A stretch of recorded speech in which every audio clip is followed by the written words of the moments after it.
Okay, it's the one you want to do. Got it. And just FYI, you guys are live. Yep. Okay, great. Well, welcome to the 2021 Wildland Fire Working Group, everyone. Hopefully coming through okay here.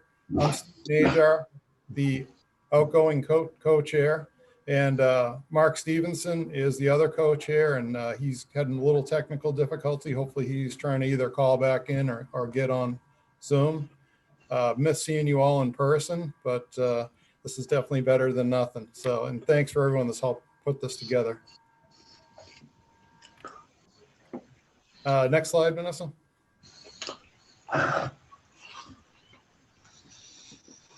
So today's agenda, kind of in a nutshell, we're gonna have a quick update, talk about the elections. We're gonna have an update from Brett Larson from the Wildland Fire Branch and from Ann Jewell from the Army, and then try to just quickly cover any interest from members, and we'll try to keep an eye on the chat box here. So next slide. Just wanted to go through where we've come from and hopefully where we're headed. So the Wildland Fire Working Group, we essentially established that in Norfolk at NMFWA, and our first official meeting was in Denver. So this is our third meeting. We've got 119 members, which I think is great for a young working group. We've got the two co-chair positions, which are staggered 2 years each. And, you know, for me as the outgoing, it's been a great experience because we got a lot of people, got to work with good folks, you know, talk to the people from the different DoD service branches, and it's just rewarding. So, you know, really encourage people to consider it in the future. I think anything you can do with NMFWA is definitely rewarding.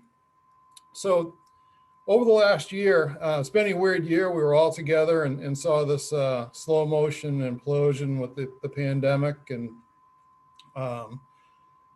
you know, we were all together in Omaha and just saw all kinds of weird stuff happening. But right after Omaha, we had a group that started meeting almost immediately to come up with a one-day course. And really the gist of the course is to go ahead and clarify, you know, what's involved with wildland fire. Because a lot of my discussions in the past with a lot of counterparts and peers is, you know, they've seen the change. They've seen the change over 20, 30 years. You know, we all used to grab drip torches and wear blue jeans and burn, and we had really short burn plans. And, you know, I think the Air Force kind of initially grabbed this and said, you know, kind of time out. We really need to start following NWCG standards. And, you know, I think people have a hard time understanding that. So this is what, you know, we're trying to educate everyone on liability, kind of what goes into planning, why we need to really, you know, get our act together as an agency, as DoD, and make sure that we're following national standards, just like all the land management agencies.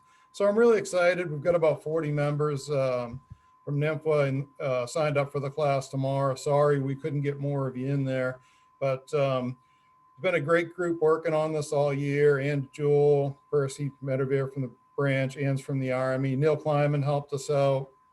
He's also working for CSU, and he's working for the Army. And had some other folks join in. Mark Stevenson was, you know, in there from the beginning. So really, really excited about that.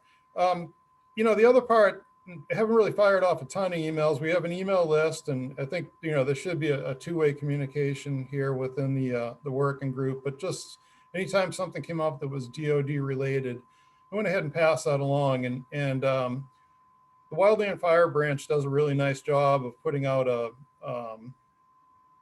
newsletter. So that kind of made things a little bit easier, you know, just to come up with some DoD related material. I didn't push out just general fire stuff. There's tons of it out there. Just, it was hard to gauge what's really appropriate for DoD. So kind of kept that narrow, but I think others could go ahead and do something, a little different.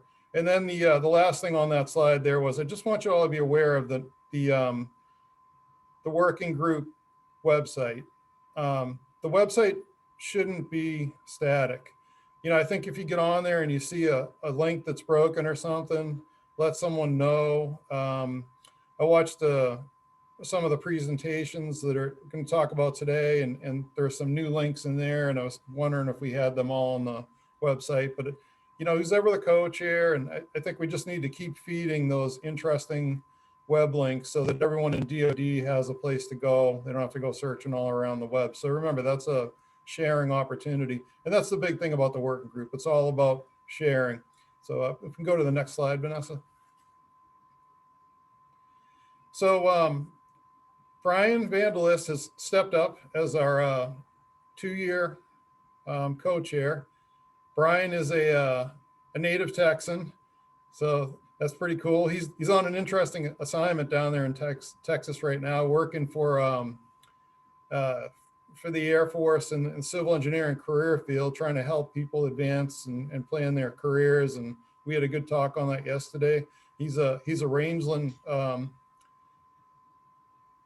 He dealt with range resources out at Vandenberg, and that's kind of unique in DoD.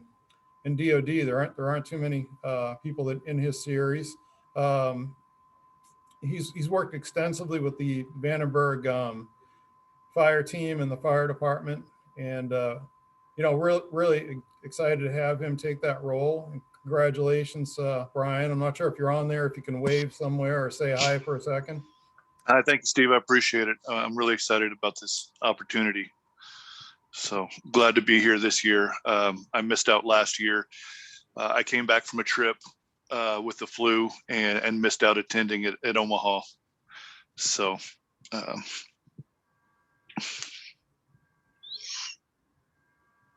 Great. Well, congratulations. Thank you for stepping up.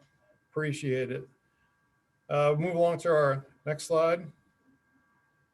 So next up here, we're going to have Brent Larson from the Wildland Fire Branch give you an update on the what the branch has been up to over the last year. So Brent, if you can take it away.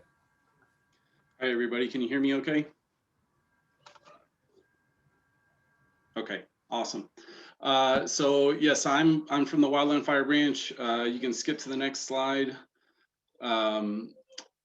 Just like we've been hearing all week long and really all year long, our biggest challenge over the last year was dealing with COVID. And really, I think for many of us, at least within the Wildland Fire Branch here, the last time we got to, get out and really interact with people in a conference setting was at NMFWA. So definitely missing, being able to meet with everybody in person. But in March and April of last year, we really had to restructure our operation and try to develop some new protocols for our firefighters in the field so that we could get out there and still complete our work. And obviously this happened right in the middle of our prescribed fire season in the Southeast, which happens to be the area of the country where we have our highest requirements of prescribed fire acres. And so we were fortunate in that we were able to adapt quickly. We made some logistical changes to our operations, and we were able to hit 61% of our goals, despite only having 2.5 months out of the entire year with uninterrupted activities. So we were very happy with that, even though 61% is one of our lowest completion percentages that we've had in many, many years. It was still a huge win for us. So by the time summer hit, we were functioning as normal as possible. And that was just in time for wildfire season out in the West. In our Northern California module located at Beale Air Force Base, had a very active season. They responded to several joint responses in the region, and even responded to one fire while at Travis Air Force Base while that installation was being evacuated. So you can see here, these are our numbers. I won't go over them in any great detail, but We've got a fairly robust prescribed fire plan or prescribed fire program. And then also we're able to knock out a lot of mechanical acres. So you can go to the next slide. The last thing I want to touch on is our training. And so I just want to make sure everybody understands this is what our modules were able to accomplish and doesn't reflect all of the great work that the Joint Training Academy also accomplishes. And so training, obviously, another huge win, with the inability to conduct training in a normal classroom environment due to COVID, we were still able to put up some significant numbers. So very proud of the program and everybody being able to adapt so quickly. And that's all I got. Thanks, Brent. Appreciate that. So next up, we're going to go to Ann Jewell and get the Army update.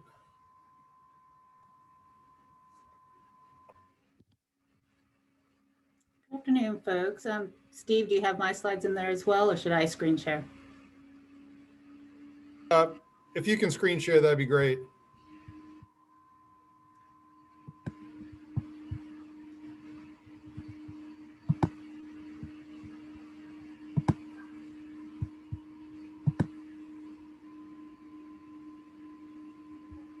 Okay, can you see that okay? Yep, it's coming through great. Great. Okay, yeah, my name is Ann Jewell, and I work with the Army headquarters, working with their wildland fire management, or am their wildland fire management representative within the headquarters area. So I'll just cover a few of the accomplishments that I'm tracking with the Army program as well and how we work. So just a little background, we do work a little different than the Air Force. We don't at this point have wildland fire modules. It is a more diffuse workforce. So it is the installations and the personnel at the installations that manage our program on the ground. So one of our primary goals was to get some updated policy and guidance in place. And so there's a new wildland fire management guidance that's been developed. It's addressing some of these goals and standards, some of these trainings that we've been talking about that Brett and Stephen both mentioned, as well as some of the minimum requirements for equipment, staffing, planning, and a fairly complex funding approach that the Army has for wildland fire at this point. So that's in its final stages. It's being routed for final approval and signature as we speak. So hoping by the end of the month, if not sooner, we'll have that product in front of us. So some of the metrics for Army Fire did start collecting a fairly robust data set starting in FY19 end of year data. So getting some better numbers to be able to do some trend analysis for what's going on with the Army program specifically. So for FY20, there were 161 sites that did respond to the survey for the information. Army in general has about 13 million acres that they manage, and about nearly 70% of that is reported as burnable. And burnable is the unimproved or semi-improved grounds that represent some level of wildland fire hazard. With that, we do have the site managers triage themselves into a high, medium, and low risk category for wildfire. So about 20% reported themselves as high risk, but that 20% also represents about 42% of the acres, the burnable acres out there. So it kind of helps us keep in touch with where that level of risk is and be able to make sure those programs are built and resourced as needed.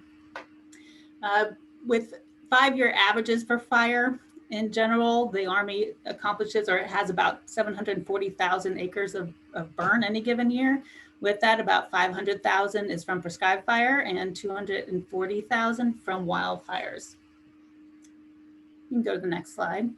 Oh no, I'm going to the next slide. Just been in too many sessions. All right, with 2 sets of data, we now have some ability to start doing some trend analysis. So it did look at the averages for planned and executed prescribed fires. You can see we had a slight downtick in the planned acres for FY20 compared to 19. Same with the accomplished acres, and accomplished acres tend to run about half of what's planned. That's pretty typical, but you can see in that lower line, that's the actual implemented for FY20, and you see that drops off of that 5-year average, and that's where we can point to some of the operations that had to be put on the shelf because of the COVID restrictions. Likewise, you can see the wildfire acres for FY20 increased over FY19. So that's due in some part with some of the larger fires that occurred out west and did come on to some of the Army installations. But it also, we know there's an inverse relationship between prescribed fire accomplishments and wildfire. So 2 years of data isn't enough of a trend. We're hoping to see some of that pattern emerge because, again, making that convincing argument that the prescribed fire is referred to the alternative helps with these data trends. So speaking of cost, also there's a smaller data set able to use to get some rough ideas on how much it costs per acre to run these programs. So in general, and again, this is a small data set, we're looking at about $20, $25 an acre on average being reported to run the prescribed burn program, but bumping up over about $110 an acre with the wildfire response. So again, even if these aren't 100% accurate, you're seeing that relationship that the ounce of prevention is worth a pound of cure, and that goes a long way when you're starting to make requests for funding for these programs with leadership. We also had about 2,500 wildfire occurrences that were reported for FY20, and that's up a bit from 19. And we only did about 751 prescribed burn days out in the field, which is down from the average. So Brett and Stephen both talked about NWCG, National Wildfire Coordinating Group training requirements, and that is a big push in the Army. And we had a 2002 policy that did establish this as one of the go-to standards for wildfire training, but it really wasn't tracked and there really was no follow-up at that point. At this stage in the game, again, with increasing risk, increasing liability, and in the interest of safety, as well as the interest in integrating with the interagency world more and more, Army is going to more of a full NWCG qualification standard for its personnel. With that, in the survey, I asked some basic questions to see where folks are in meeting those requirements, whether it's attending the trainings, including those academies run jointly with the Air Force or other local offerings, position task books, work capacity tests, and try to see the trend. So what is great to see is between 19 and 20, we're starting to see an uptick in people reporting that they're accomplishing any given one of these facets of training, including having wildfire requirements and training outlined in personnel position descriptions and individual development plans. So just something we're tracking, is the message getting out there? Are people following up? So we can see that there's an increase from 1920, which is great. But we still have a ways to go. So we'd like to be a little bit more in the 80, 90 percentile mark and not sit in the middle of this graph. One of the other initiatives we have going right now is a modeling project being built by Corps of Engineers, the Engineer Research and Development Center. So they spent some project money in FY20 to build a risk assessment model to be applied to Army installations that had not received this type of assessment before. So they built the model last year, and this year they are applying it to those sites. And the intent is to have that general triage of high, medium risk for wildfire across the board for Army. And then this modeled outcome can be compared back against that human input that we received from the fire managers in that annual data call to get a pretty good idea of where some of those higher risk sites are and management requirements moving forward. And that's all I've got. If there's any questions.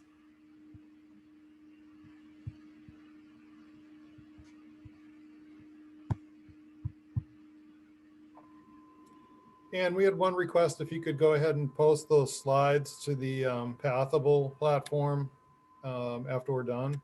Certainly, happy to. I'll do that.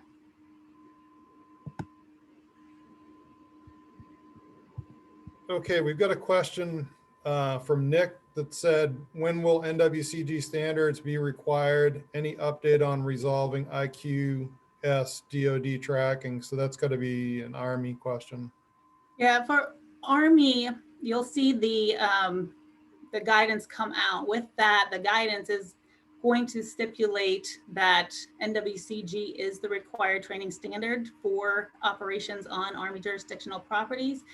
With that, we always have the backbone of the Army regulation. So the 200-1, right now the 420-1, both of those are also simultaneously being updated. With that, they basically say you need to be certified for the work, but don't tell folks how. So the guidance is going to establish that NWCG is that recognized standard for the Army. So that's what it is. Once that's signed and in place moving forward. With that, the management of IQS or IQCS, in the guidance, that responsibility is handed to the commands. So whether that's Army Materiel Command, Installation Management Command, the Guard, and the Reserves, at the command level need to set up those tracking systems. At the same time, we use the working group to find some efficiency so those commands can possibly work together on using a single system. But at this point, that is being managed at the command level.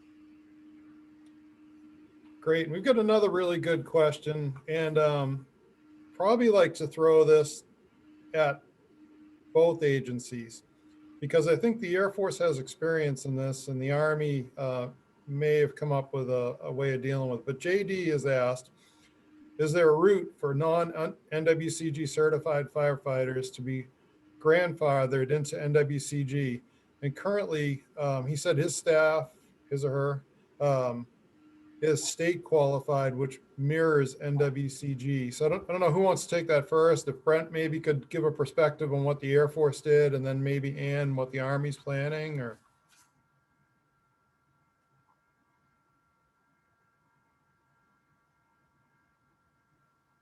Sorry, trying to get myself off mute. So I'm actually texting with my training manager right now to try to get that answer for you. He said so far the answer has been no. We have not been able to work through that. Typically, we will obviously incorporate those individuals into our own trainings with our modules and try to get them up to speed with NWCG. So. Yeah, and I think that was kind of what I saw too, Brent, is that we just dove right into NWCG and kind of that was that. And so, Ann, does the Army have a plan for dealing with that situation? The Army's plan is one that recognizing that this transition needs to take place. So there is a pretty broad transition timeline that's been put in place in that guidance to allow, we know you can't just suddenly be NWCG qualified or turn in your existing certs and it equals something in that standardization. So the way we're addressing it at this point, and I suspect this will be one of those things that morphs as we go, again, to the command level, because it is different, especially when you start looking at the state National Guard folks compared to, civilian employees, there's just a different approach required. But the commands have the responsibility to establish a training transition plan, and there's a timeline for that plan to be established and rolled out. In that training transition plan should be identified how you're going to review individuals for where they fall in that pipeline. So I can speak to what Installation Management Command has done with this training transition, and they do have crews that go out to the different sites and review what the individuals have, and by way of classroom training, experience records for times on individual burns, things like that. And they're basically creating a very customized approach for those folks to get over to what do they need to meet those criteria, and then they can manage their own access into the IQCS system to update that. So not everyone's starting from square one. If you have X number of years of experience in the field and you have a number of classes, but you don't have a work capacity test and a task book, and then they can set some of those individual goals to get over that hurdle and get some of those qualifications. But it is also fully anticipated that transition could take a full 10, 12 years, especially for the higher positions within NWCG. This is a really good conversation. Got another good question here. We've got about 6 minutes left, and then we need to transition into the technical session. But Ashley went ahead and asked a pretty good question, and just in case everybody's not really clear on what the PAC test is.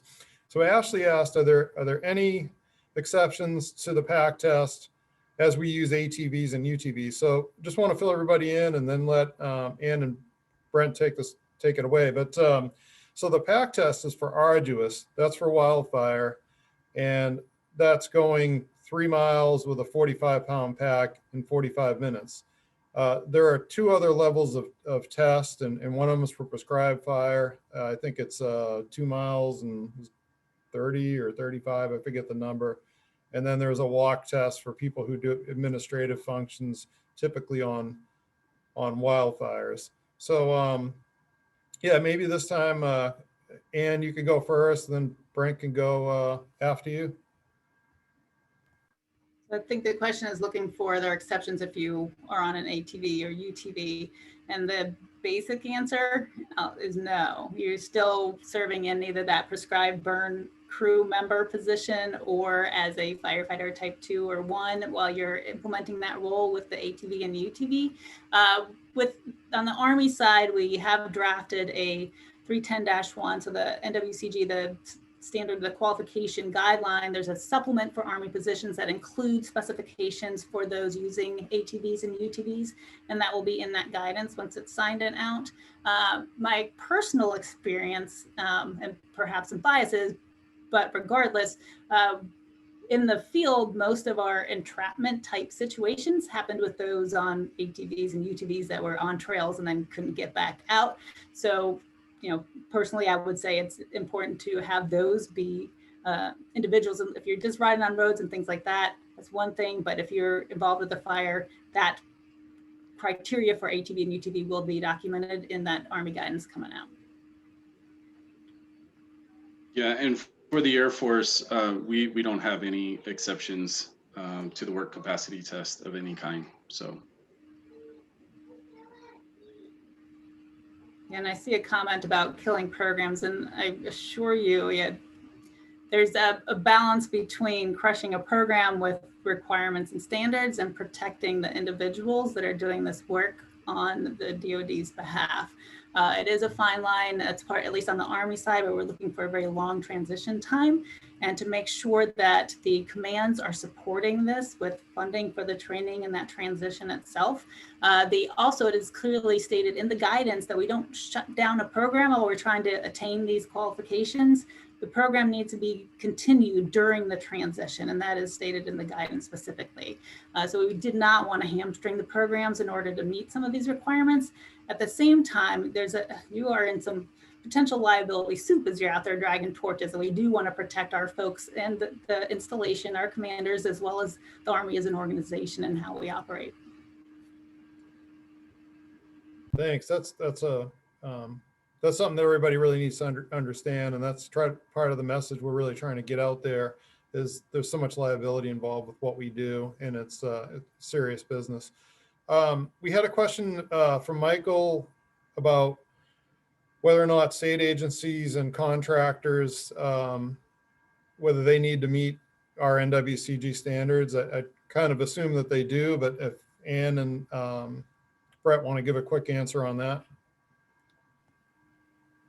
Yes, for Army, for anyone working on Army properties.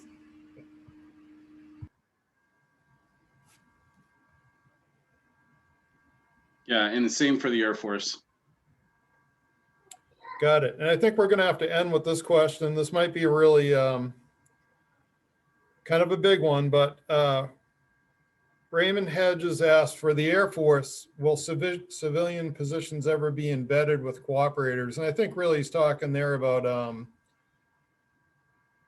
the opportunity to get out on interagency details, or, there are some opportunities as well within DoD. So Brent, maybe you could answer that one.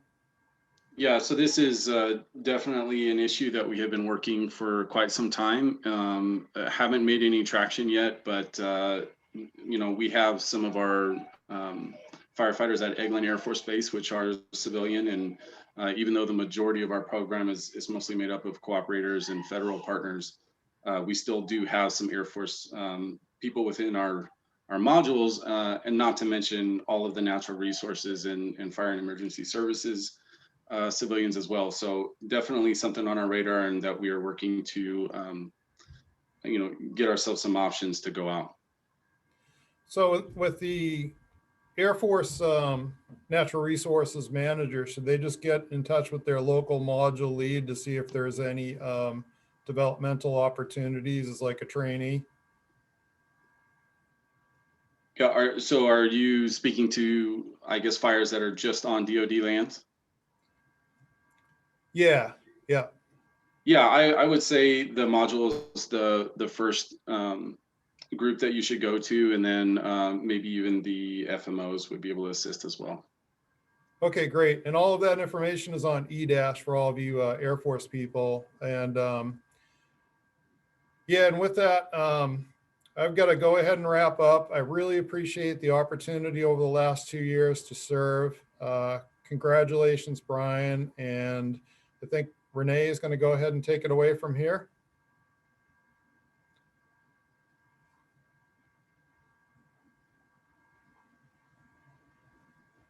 Yes, I am. Thank you so much, Stephen.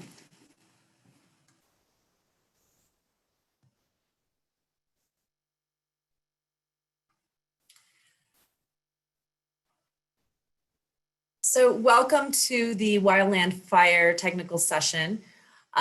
Your host for today will be Robert Knight from U.S. Army Dugway Proving Ground, Vanessa Schobluck from the Naval Facilities Engineering Systems Command, and myself, Renee Parker from Select Engineering Services.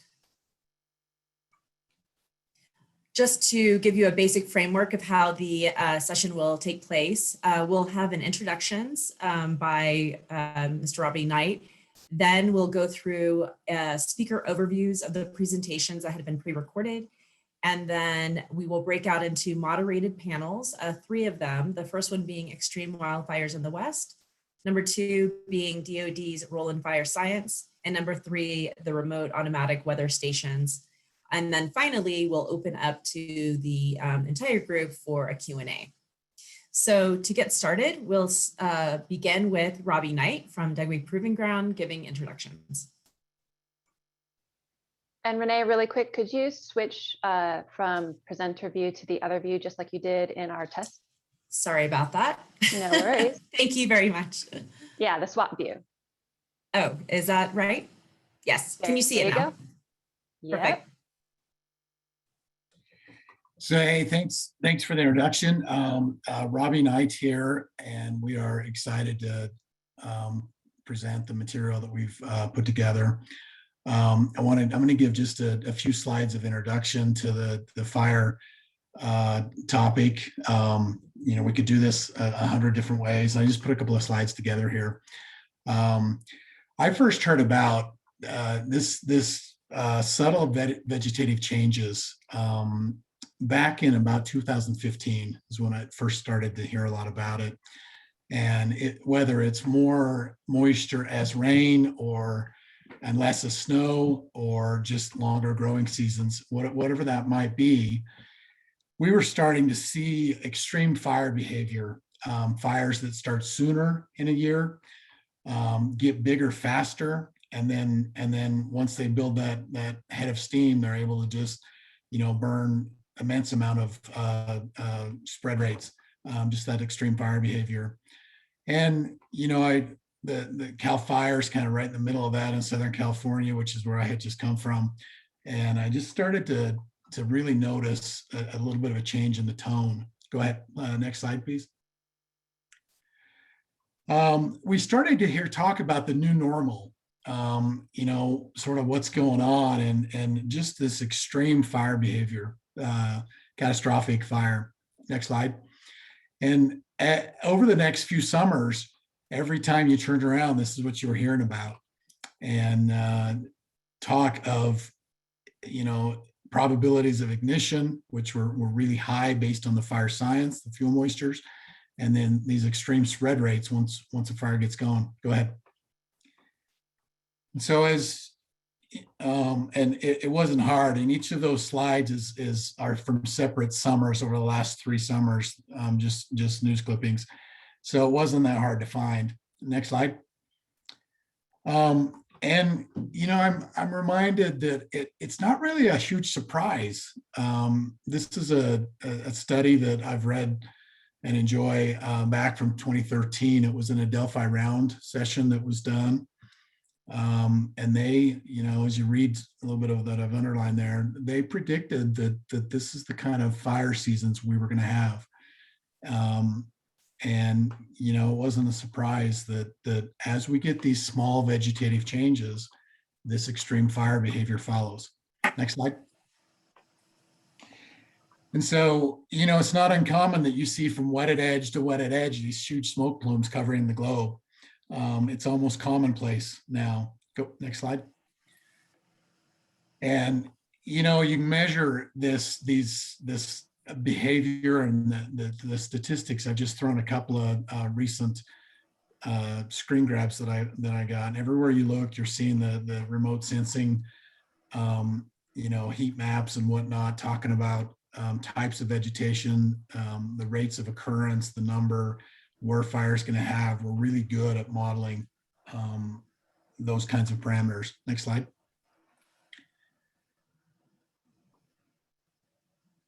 Rates that are doubling over the last couple of decades. Next slide. And last summer we saw some of the biggest fires we've had anywhere ever. Numbers are up. They're bigger. They're badder. They do more damage.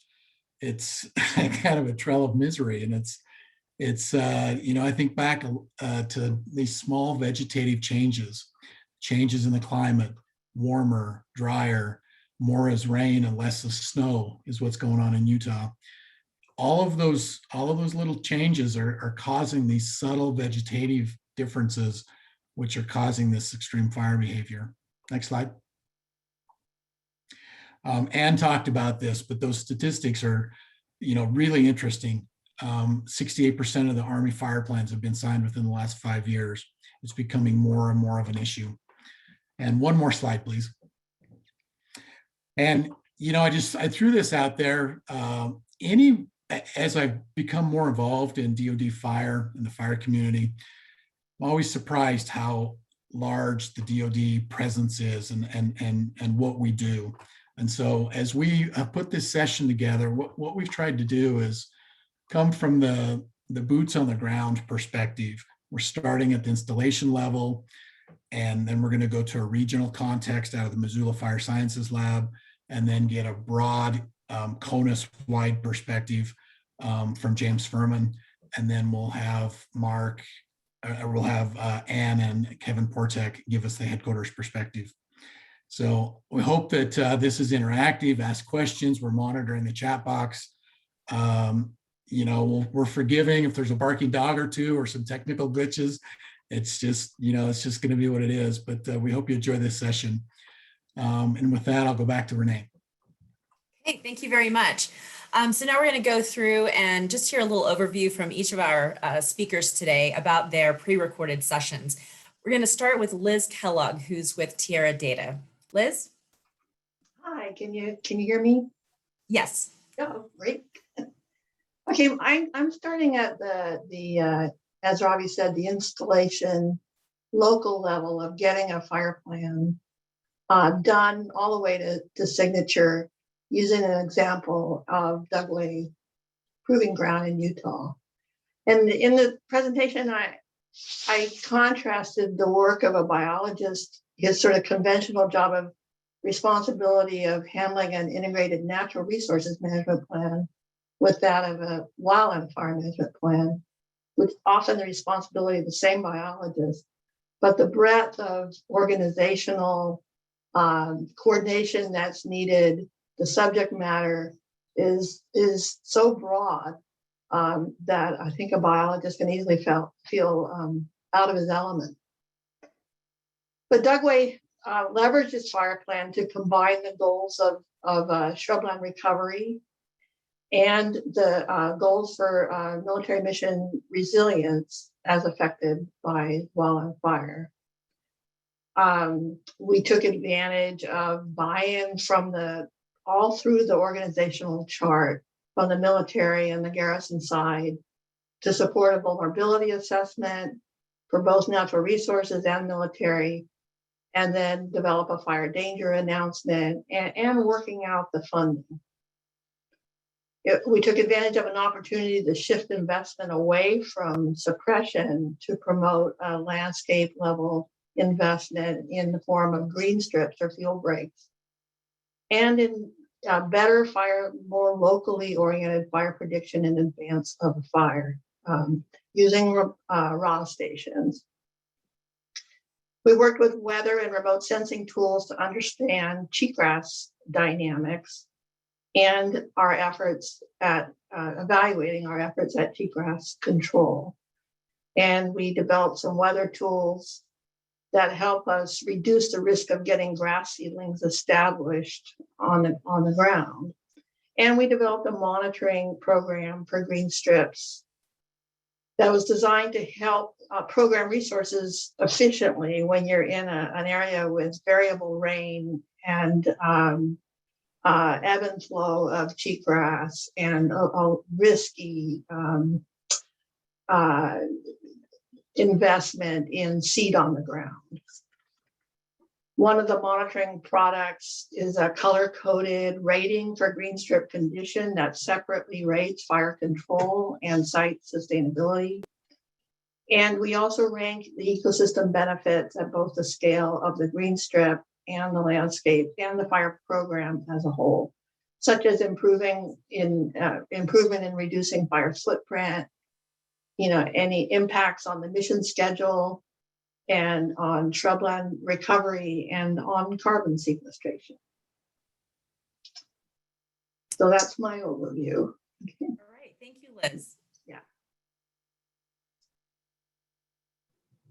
Next up, we have Mark Fenney from the USDA Forest Service Missoula Fire Science Laboratory. Mark? Thanks. Hello, everyone. My talk was specifically on wildland fire spread and discontinuous fuels. You probably know this, but all wildland fuels are discontinuous to some degree because there's a separation of air between particles, and that affects greatly how fires spread or don't spread.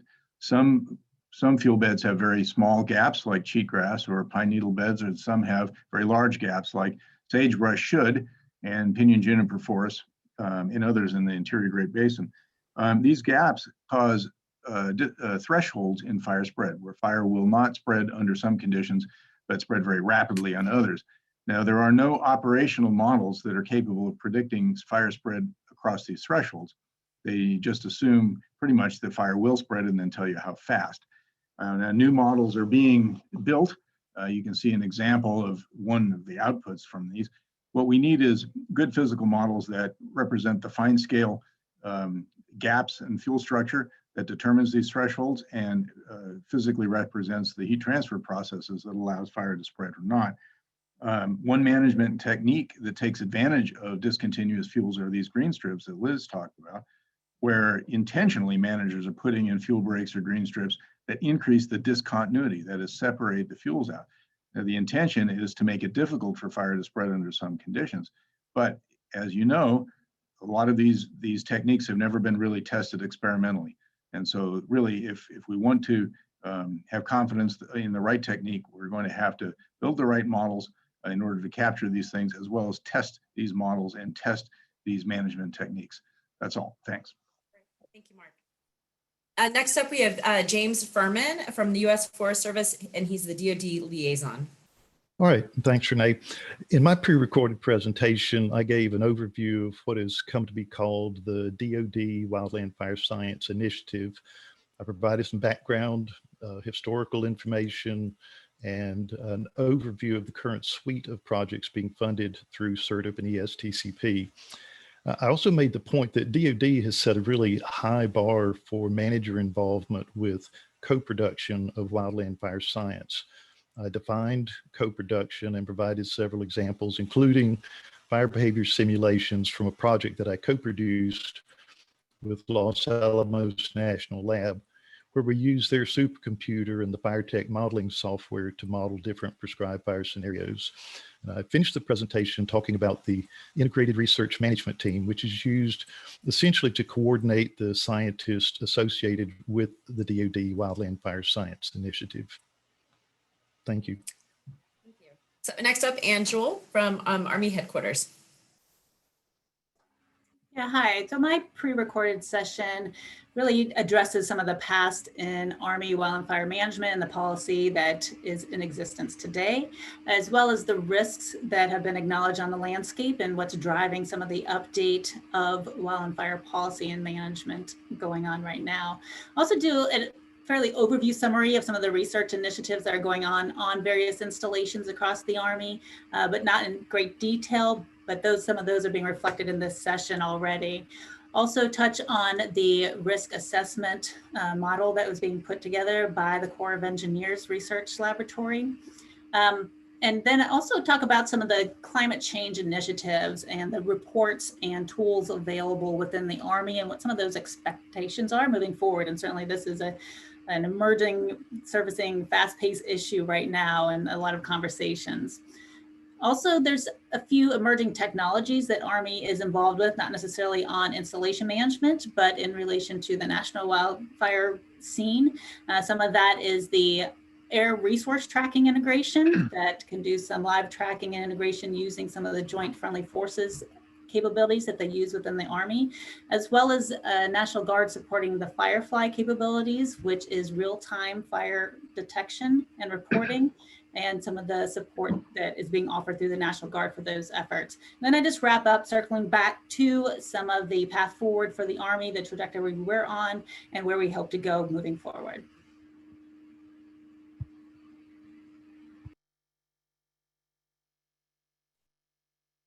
Next up, Kevin Portek from the U.S. Air Force. Hey, Kevin Portek here.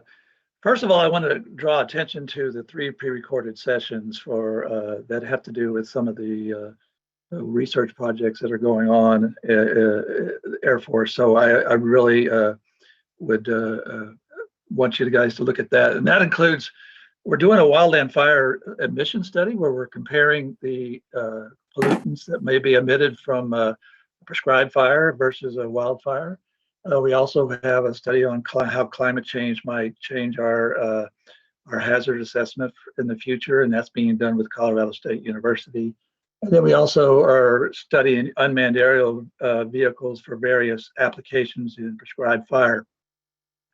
To the slide here, I just wanted to say that we got together in 1998 and first proposed a wildland fire program for the Air Force, and James Furman was actually part of that. So we've outlasted that, but it took until 2012 until it was officially established as an organization in the Air Force. So we now have 14 modules geographically located. As Brent said, we're actually using a lot of interagency agreements for manpower, and we're of course updating our plans. So the issues that have been mentioned is we're always addressing the issues of manpower and equipment authorization. So I know that question was asked earlier. So that is an ongoing issue, and it will be at the top of our list of things to address in the future. That's it.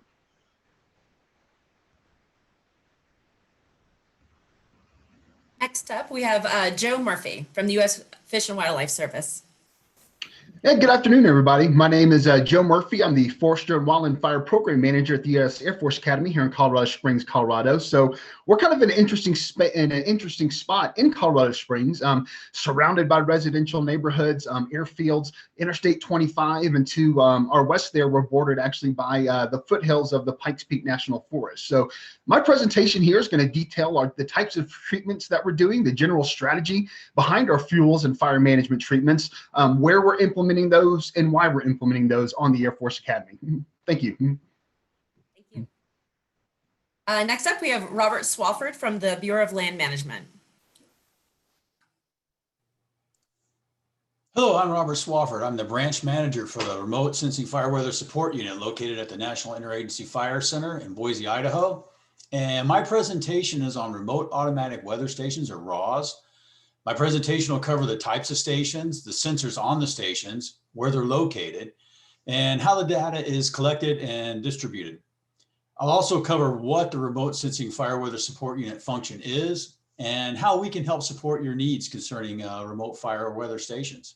Thank you. Next up, Lisa Ordonez from the Naval Information Warfare Center Pacific. Hi, everyone. I'm Lisa Ordonez, and I'm a terrestrial ecologist for NIWC Pacific, which was formerly known as SPAWAR. And I want to say up front, I think that Robbie and my presentations are swapped on the platform. So just know that when you click on Robbie's, you might see mine. And when you click on mine, you'll probably see Robbie's. But so my pre-recorded presentation has 2 main sections. The first section is how to access the real-time weather station data using 2 different websites. And then the second section is focused on using that weather station data to make informed decisions. There's a case study that's presented about how local weather conditions affected the local fuel moisture conditions that we linked to large fires on Camp Pendleton. And a second case study that looks at soil moisture in conjunction with precipitation to better understand habitat recovery after a catastrophic fire. So the focus of my presentation is really how do we get the data, and then how can we use it to better inform wildland fire management decision as climate change is changing the weather patterns in specific ways for your region. And in Southern California, it's really focused on how fog is a player that we need to quantify and how it's affecting fire behavior. So please check it out if you haven't. Thank you. Thank you. And next up, Vanessa Schoblock from the Navy. So my presentation kind of built on what Robbie and Lisa's presentations talked about, and it was along the lines of, we've got you interested, hopefully. How do you even get this system or get welcomed into the partnership or the family? So it's a little bit of a background of what you need to consider when you go in, and a little bit about cost, and then a little bit about procurement mechanisms, which was really one of the more challenging parts to figure out.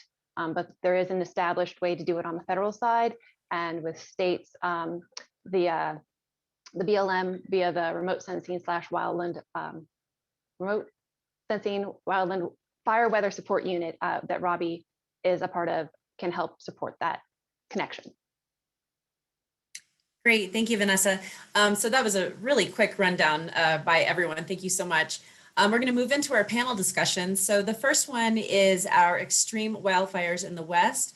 That is going to be moderated by Robbie Knight, and the participants, panelists will be Liz Kellogg, Mark Finney, and Joe Murphy. All right, Robbie. so we've got several questions set up for the panel here. Extreme wildfire in the West, turning tragedy into opportunities, the title. And we know we've had extreme fire events in the past few summers. In the last couple of decades, it's gotten worse and worse. So the first question goes to Liz Kellogg. And again, the way we've structured this is we're trying to go from the boots on the ground level, the base installation manager level up. So Liz, the question for you is, what unique characteristics are present in the West which require consideration as you develop fire management? And there's two follow-ups to that with, do we have the necessary tools, and what might the data gaps be to get it all done from the installation standpoint? Okay, thanks, Robbie. Well, I would say that the unpredictable moisture levels in the spring and in the fall, and how that affects the dynamic of the fine fuel, which is the driver of fire behavior in this system. These fires are too fast and too aggressive for anything the Army here can throw at it. They have to depend on partner, MOUs with the BLM at a time when everybody else has fires, and so the unreliable suppression support available to them, and they lack, as we heard from Ann Jewell and the others, the sort of the capacity building within the fire suppression organization is really lacking. We really need those National Wildland Coordination Group standards applied on the ground. But the modeling that allows us to predict fire behavior doesn't, we tried using some of the conventional models out there and they just don't work. We are working at a much finer scale when we're doing green strips. We have to prescribe spacing, species composition, the layout of them, their configuration, their length, their width. And we rely a lot on conventional practice in the region, but we aren't able to narrow that down very well without filling in some gaps about fire behavior in this sort of system. And so, for instance, fire models predict that we need a fuel break, 60 feet wide. When the firefighter experience drives a 300-foot wide fuel break.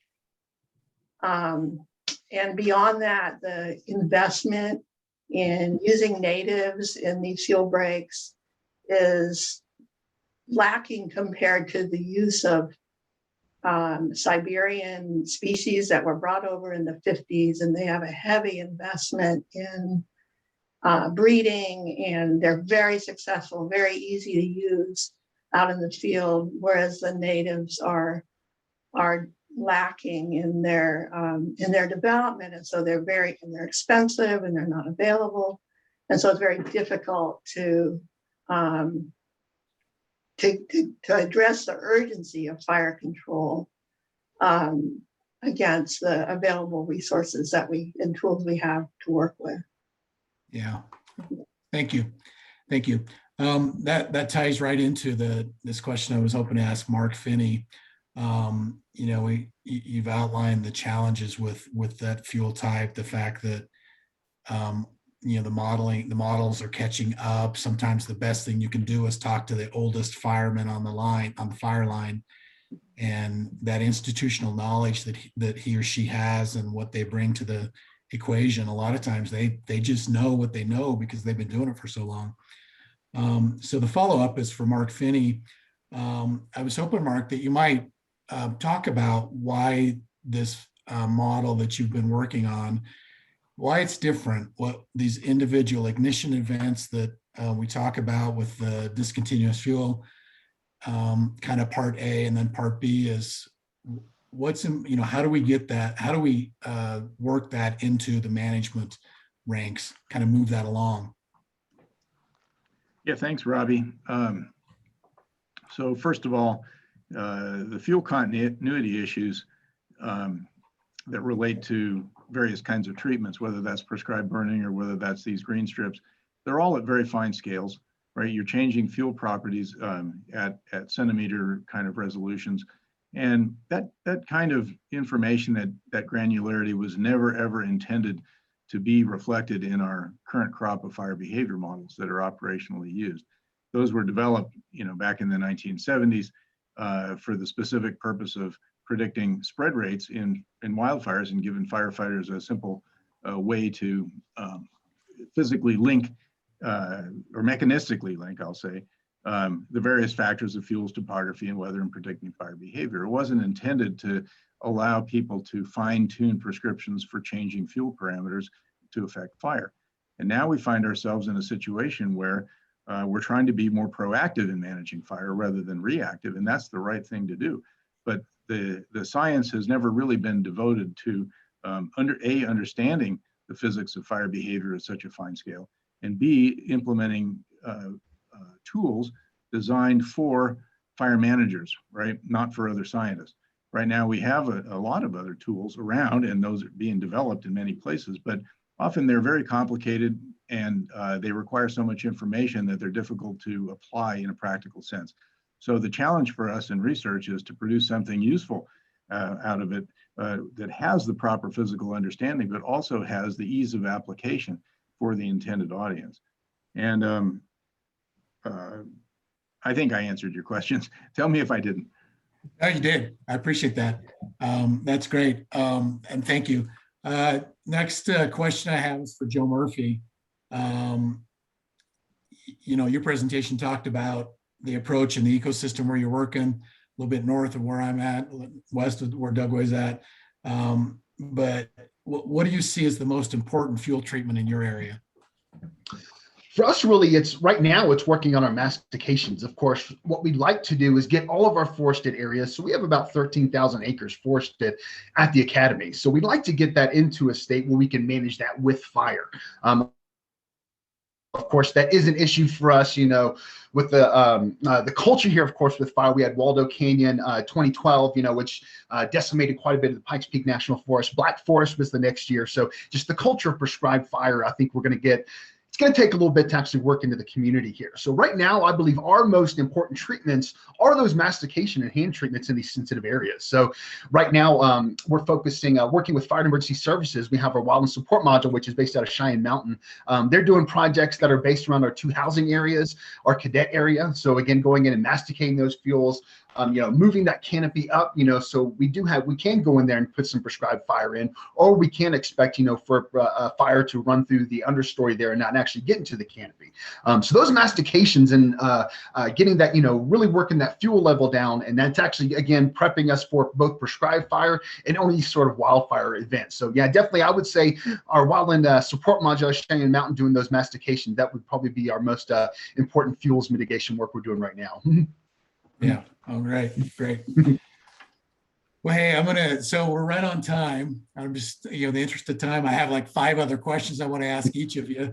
Follow up endlessly, Mark, with you. I'm fascinated with the particle science that I hear you speak about, and how, an ignition event becomes a spread event. And, then you have fire performance, and you mix all those individual ignition events up, and pretty soon you have fire behavior, right? You can start to describe how aggressive those events are going to be. So, but in the interest of time, I'm going to move on. So that was our first panel, and I failed to mention we've got 3 panels. We've got 2 more to go through with a series of questions. I'm going to do the next one, and then co-host Vanessa Sippel's going to do the next one. So this panel is DoD role in fire science. It's James Furman and Jewel and Kevin Portek. So we've got a lot of experience here with these next couple of question sets. And I want to switch to prescribed fire. And the first question goes to James Furman. I was hoping you might talk a little bit more about the use of prescribed fire on DoD, and what a huge question, why it's important, and then especially on a CONUS-wide in that context, if you could help us link the research to what's actually going on right now, and help go from research to field, kind of a perspective on what you've coordinated. Yeah, well, great question, Robbie. First, the slide that you showed earlier was a great segue, showing just the order of magnitude higher amount of prescribed fire per acre that DoD accomplishes compared to the other agencies, including the U.S. Forest Service, whom I work for now. But really, that focus is on mission support. I mean, those of us in the wildland fire world with DoD have discovered that Department of Defense is exceptionally good at starting fires. And, wildfires, I like to joke sometimes that, from an ecosystem management standpoint at Eglin, where I worked for 15 years, the area that the biologist described as saturated with red-cockaded woodpeckers was an area where, due to UXO and heavy mission loads, that I like to say that Smokey Bear had no jurisdiction. So wildfires burned freely through those areas.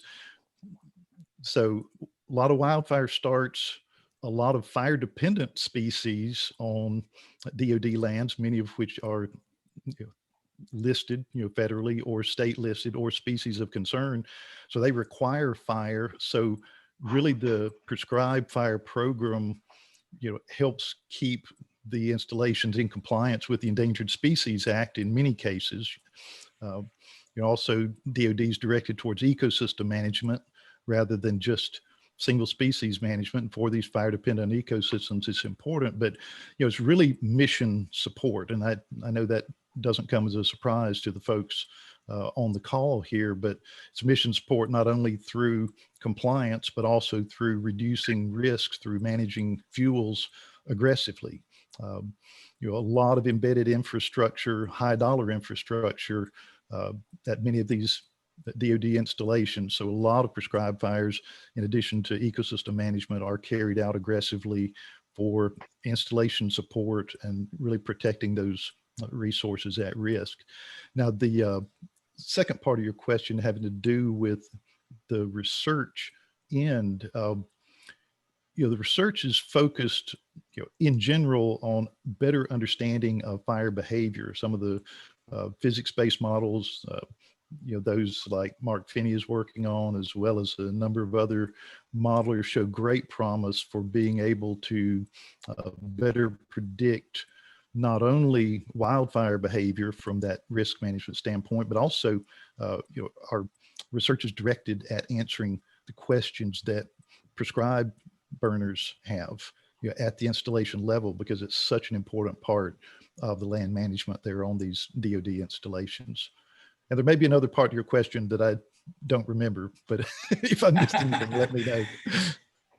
No, that's good. That's good. And I like the why is it important part. We're supporting mission and at multiple levels in multiple ways. The resiliency. Yeah, Kevin Portek here. I'd like to add to that. At Eglin Air Force Base in our Florida installations, they are able to continue active live fire missions when the fire danger is high in Florida, meaning that other landowners are advised not to burn or to avoid fire situations, and we continue our mission because of our fuels management. Yeah. Any of the other panelists have a comment there? Anything else come to mind? I'd just echo what James and Kevin had said. The kind of I won't say disparity, the gap between some of that hard science and the pure metrics and those types of applications, and interpreting it to field. How do we use it? That's great. That's cool. How do we use it? So I think the work that James is doing specifically to tie some of that back to capabilities on the ground is just critical to making those practical applications.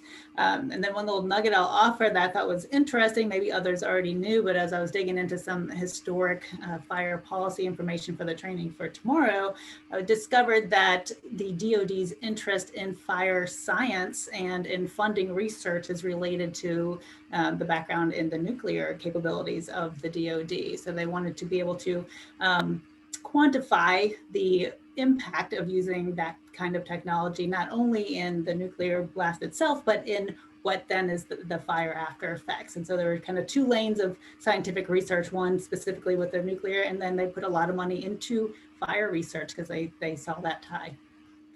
Thermodynamics is thermodynamics. Thermodynamics, and they're still studying that same thing, but you know what? We're benefiting with what we can do with prescribed fire in our own programs. Anybody else? I'll pause for a sec.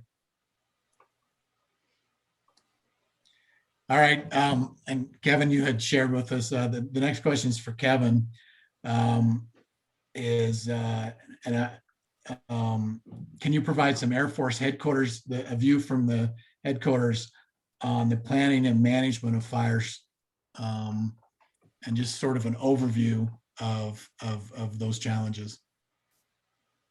Yeah, okay. Well, the first thing you had to do is to recognize that there is a need. And a big part of that was collecting the data. In the beginning, we had to actually do some satellite work and actually come up with some data on our wildfire frequency because people weren't reporting it. And so we were gathering data on wildfires and, of course, starting to gather data on prescribed fires. So we had to have that in order to kind of explain the requirement. And I can tell you some years ago, it was a hard sell, but as each year goes by and as the fire seasons get worse, it's not so much of a hard sell. Now, so of course, the next step is to get that into the integrated natural resources management plan, what your goals and objectives are for fire management, whether it's fuels management, invasive species control, or whatever.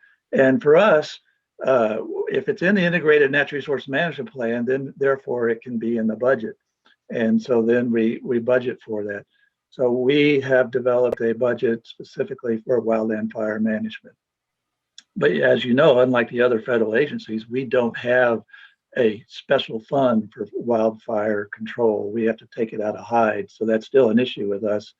And so when we do have a wildfire and we do have to get external agency support, we still have some funding issues. But anyway, it's all about getting it into the interim, that and then into the budget. Yeah, yeah. And the Army headquarters perspective, do you have anything to add to that? It's probably similar, I'm thinking. It's identical. Kevin hit it right on the head. It's, you know, the funding is not specific to wildland fire management. It's embedded with our natural resources management or our emergency response, which makes it very difficult to track and justify standards, justify new programs. There isn't something in writing that says Army or Air Force has to manage wildland fire. We know we do. It's part of what we do, but there's not guidance specific to it. We don't have that driver. So you don't have that wildland fire Army regulation or Air Force issuance that drives those funding requests. Likewise with fire, what happens certainly with project submissions for installations requesting funding, it's not usually couched in fire management specifically. It tends to be a threatened endangered species management project.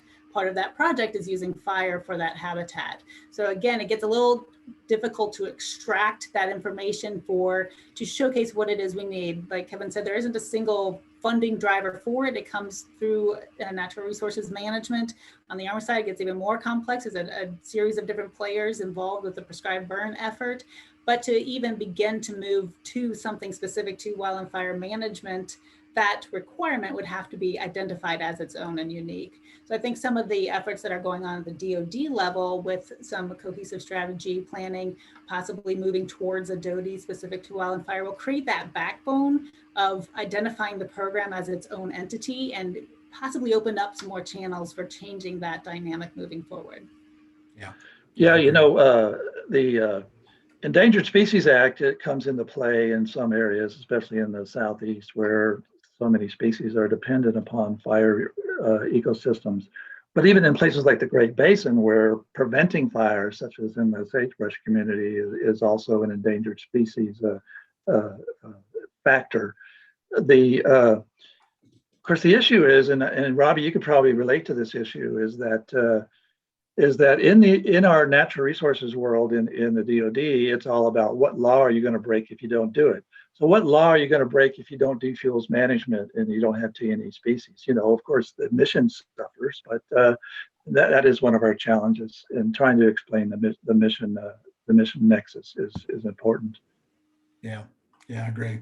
And I just kind of tying that together on the base level, it's all OMA funding. You know, when it comes down to the base level, the base manager is going to get the job done. The commander's just going to meet mission and he'll be able to adjust those dollars. And then does Cumin do vegetative control and Vank do something else? And it just gets really messy. And being able to hook your project onto that T&E driver as a determinants of condition and a biological opinion, that's pivotal. And, you know, and what you've mentioned with the guidance coming down, I see that as pivotal. And it's just, you know, it ties back to what Liz had mentioned earlier with, you just sort of have to make it all work. And you've got an in-rump and you've got a fire management plan, and it's a lot and it can feel overwhelming. So, yeah, so you've mentioned the drivers, and you always do need that driver to move things forward. So it'll be interesting to see. I'm watching with some of these fast-moving climate change initiatives that creates some drivers that we can then tie back to wildland fire management.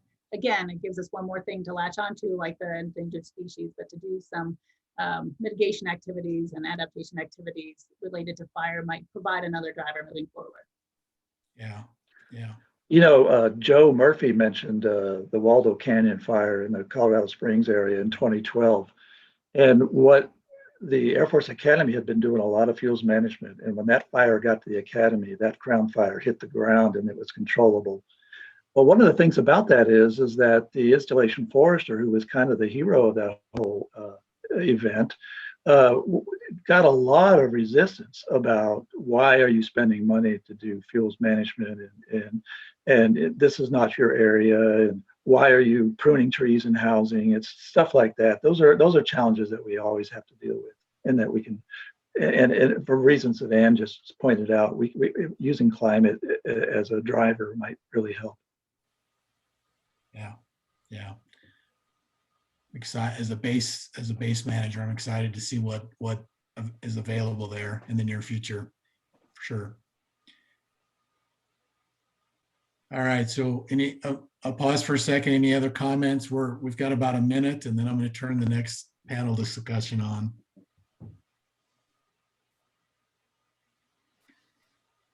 All right, excellent interaction there. And again, I wish we had 10 more minutes, time for 10 more questions. A pivotal part I've learned to balancing the in-rump and the fire plan, and that, so much going on with making everything work together is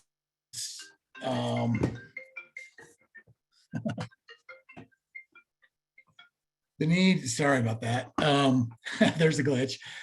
So having the data and the fire science, knowing what your fuel moisture levels are, how your fine fuels, how dried out they are, how the last couple of months of weather we've had are affecting your ignition probabilities. All of that is so critical. And so we thought we'd do another panel session, and Vanessa is going to moderate this next session, and I'll hand it to Vanessa. Thank you, Robbie. We've had a lot of really good conversations here today. And what our group focused on was we focused on identifying and discussing the RAS network, or Remote Access Weather Station Network. And this started because about a year ago, I was challenged with finding a mechanism to update a RAS weather station. And I started looking around to try and find information. I found a lot of details on what I shouldn't do, but I wasn't sure about what I should do. And Robbie actually took a call from what probably sounded like a crazy lady one day, who accused him of, "Who are you?" Because I got very confused with Robbie Knight, actually. Through that interaction and learning more and getting engaged with Lisa, I learned that, while there's pockets of DoD installations in Alaska and Hawaii and in California who have these stations, there's not a large understanding that I was finding within the DoD. So, and to that end, the DoD is actually the 5th largest federal landholder. But when you look at the RAS Interagency Network page and you look at contacts, what you'll find is that, the BLM is on there, the Forest Service, the U.S. Fish and Wildlife Service, the EIA, and the National Park Service all have representatives and all participate within the RAS Network Committee. But the DoD is not on there. And there's, some state and local governments that are on there as well. So my hope was to kind of reinvigorate and have these discussions about what the RAS network is, fill in that data gap, and explain a little bit more about why this network is so important. And so I'm very glad that Robbie and Lisa were able to join us today. And I wanted to throw them a big kind of heavy hitter question for the first one. We've heard in other presentations, including the Wildland Fire Management Plan development at Dugway and the SEML study of predicting fire weather and fire regimen change, the use of existing weather data and data modeling and weather forecasting. So how does weather monitoring using a RAS station and its data help the Department of Defense in its awareness and ability to predict and react to changing conditions? Or in other words, how does the RAS network support fire protection resiliency and future trend forecasting? So Robbie, can we start with you? Sure. That's a good question. An easy one, right? Oh, yeah. Thank you. Yeah. So, the RAS network is extremely large. In my presentation, I throw a couple maps up there, and it kind of shows them out there. We have them in all 50 states. We have them in the Virgin Islands, America, Samoa. About anywhere where we have U.S. territories or U.S. states, there's RAS stations. So when you're talking about how it would help the DoD, it's not just what you put on your specific base, but it's also what's around your base. It's going to give you an idea of weather coming towards you. In California, that's kind of hard to do because, like us in Idaho, you're really close to the Pacific Ocean, and there's not a whole lot out there, outside of looking at satellite data. So, with that, you've got an extremely large network of not only federal, but you've got a lot of state and private. It goes all the way down to sheriff's departments and fire departments in local areas have these stations, and they're maintaining them to a standard, which is really good. they're maintaining them to an NWCG standard, which is something that has come up through the fire center and also working with the manufacturers in order to be able to come up with a way to be able to calibrate these sensors so that everybody is on the same playing field. So when you're looking at a station, if it's maintained to those standards, you're going to get this type of data, which is, extremely important to you.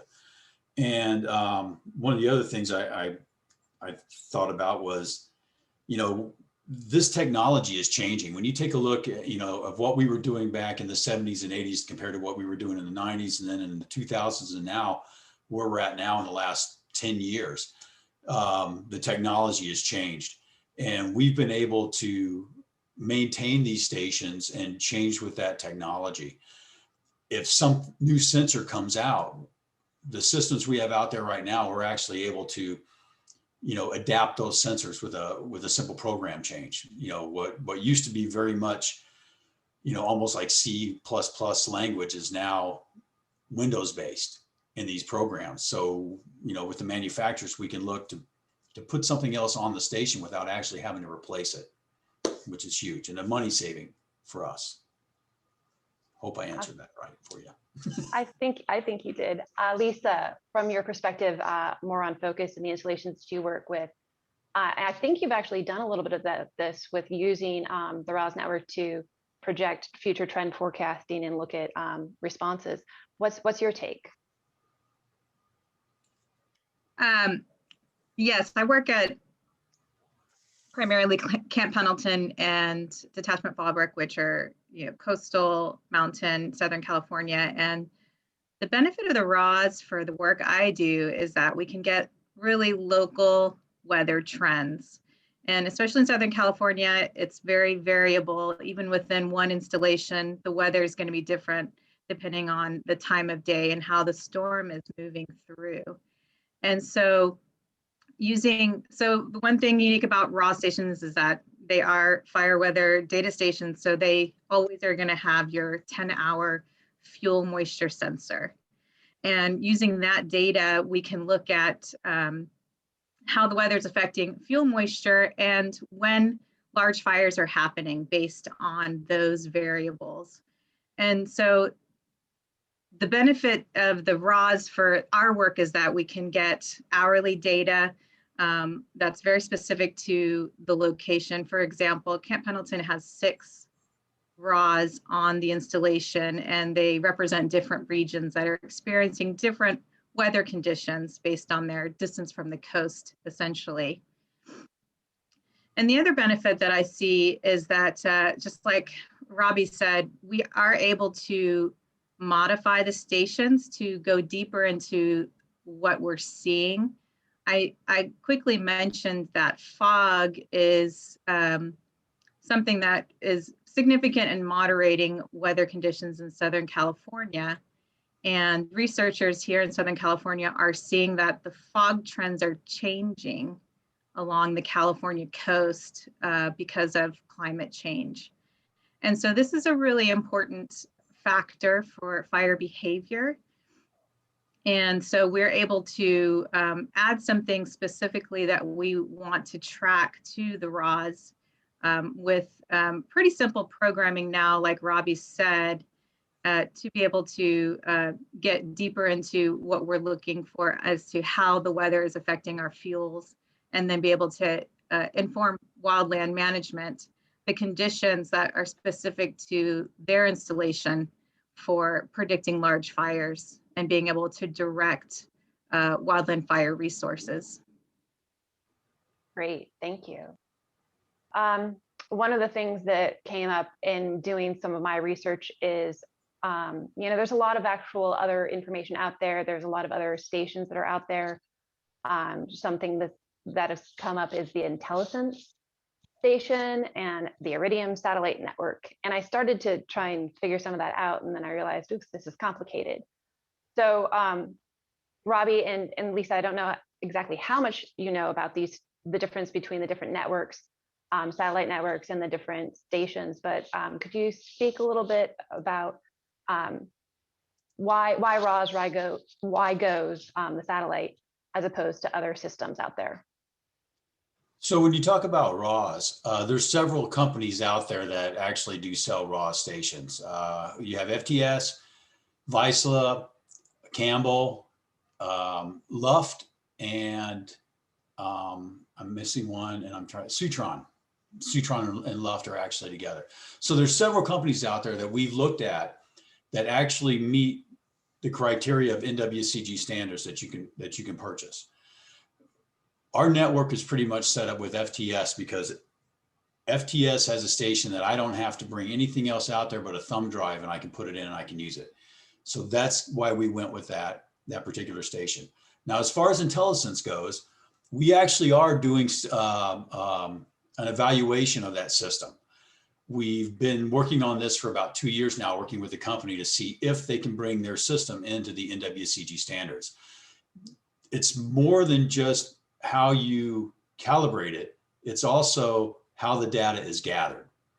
And those standards were set up working with the National Weather Service. So to bring a station out there and say, yeah, it collects weather data, that's fine. But how does it collect the data? Is it giving a 10-minute average on the wind speed, wind direction, and on the relative humidity? How often is it sampling the solar radiation in order for us to be able to say that we can actually use this data? So that's what we're working on right now with IntelliSense. One of the big things is the reason we go with GOES is because GOES is free. Anybody out there that is in our network, it's easy for them to work with NOAA to be able to get a DADS user agreement. Once you have the user agreement, we can give you a time and channel, and it transmits up once an hour. And that transmission doesn't cost you a dime to transmit up, to receive it back, for us to process the data and get it back out to you. It doesn't cost you anything. That's why we stay with GOES quite a bit. We can actually bring Iridium into our LRGS. We have the ability to do it. We've tested it. We actually can make that work and make it function. So in the future, if the industry goes that way, we do have the ability to bring that data in. Part of the issue we have with it is, in my presentation, I talk about how we collect the data. I have a satellite dish pointing up at the GOES West satellite that collects that data directly. I have 2 other satellite dishes that are pointing up at the GOES West and GOES East that after that data comes into Wallops, which is where the National Weather Service or NOAA has their station set up. They transmit it back up to each one of those satellites, and I receive it that way. We also receive it through the internet, which is coming from Wallops and coming from EDDN, which is part of USGS. They collect all that data.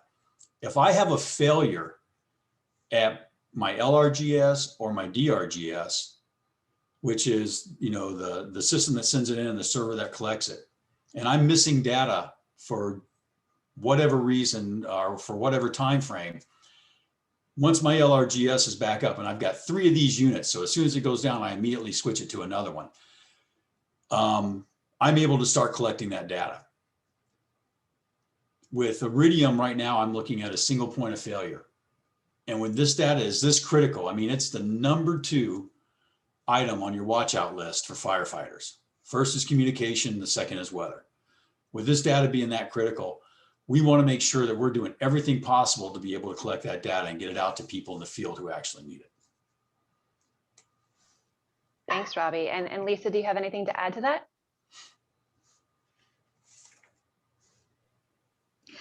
No, just from the user end, I don't know the workings of the satellites and how it gets transmitted to me, but all I do know is that it's available, hourly, and I have easy ways that I can access it and download it in the format that I need. And so it's very user friendly from a user perspective, and knowing that there's some failure points with other systems. It's nice knowing that the system in place has some backups. Yeah, and that actually kind of gets to my third question, which we don't have a lot of time to ask, but one of our biggest questions and concerns with being on Department of Defense computers, and to some extent maintaining and keeping these systems working and functioning, is that you know, we have concerns about that constant maintenance. We have concerns about accessing the data, and both of you talked about that in certain ways. And so, you know, in terms of ease of use and data accessing, we have backups, we have multiple websites. Is there anything either of you would like to add in terms of what you found or what you've been able to utilize to make sure that it's, once again, just easy, not just for you, but once again, Robbie, we're also on the National Weather Service catalog. And I think, Lisa, you showed a little bit of that. This is data that's available to a broad group. It's not just on this one little network site. This weather data actually creates a larger weather system interface, correct? It does. And one of the things I bring up in our classes, I know this is going to be a repeat for Lisa because she's been through one of our classes before. It's really amazing to me how many people use our weather data. It's more than just for fire. You have universities using it. You have scientists using this data.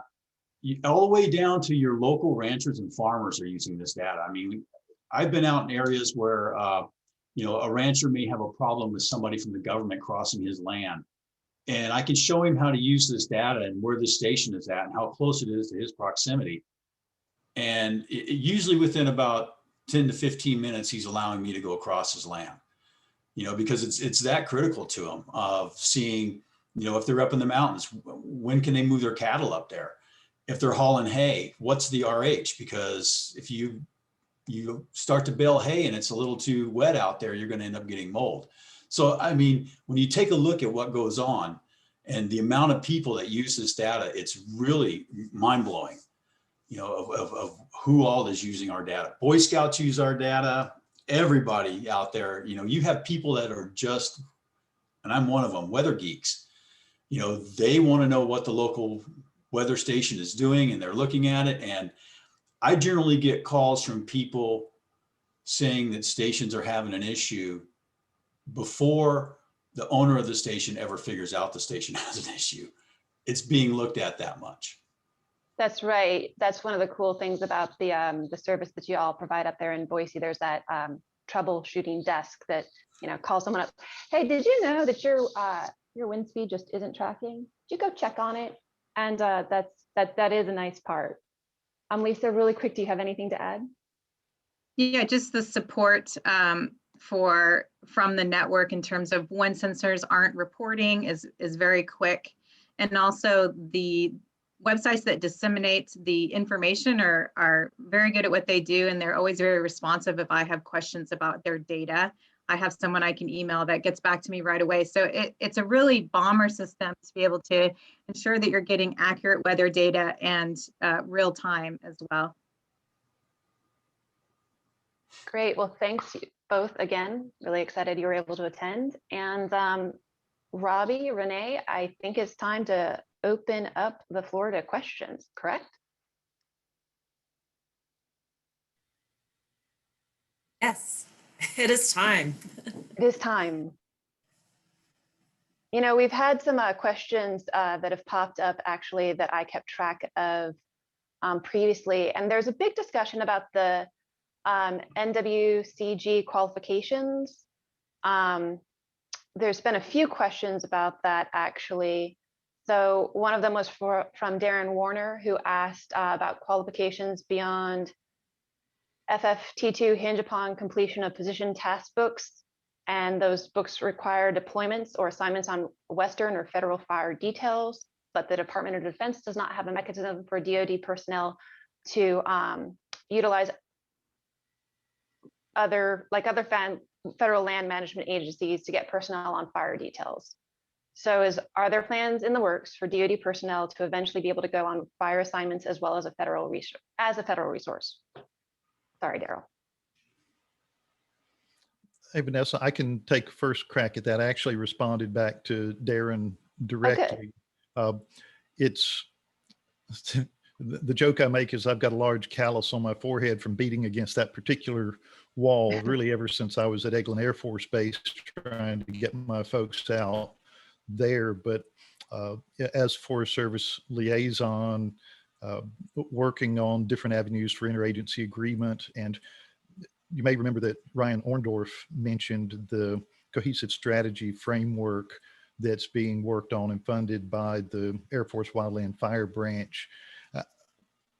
I'm working with Tom Harbor on that, providing information, and he understands that is really a hurdle that needs to be brought to light at a high level to start with, because NWCG quals are really difficult to gain and maintain beyond that entry level if you don't have the opportunity to deploy.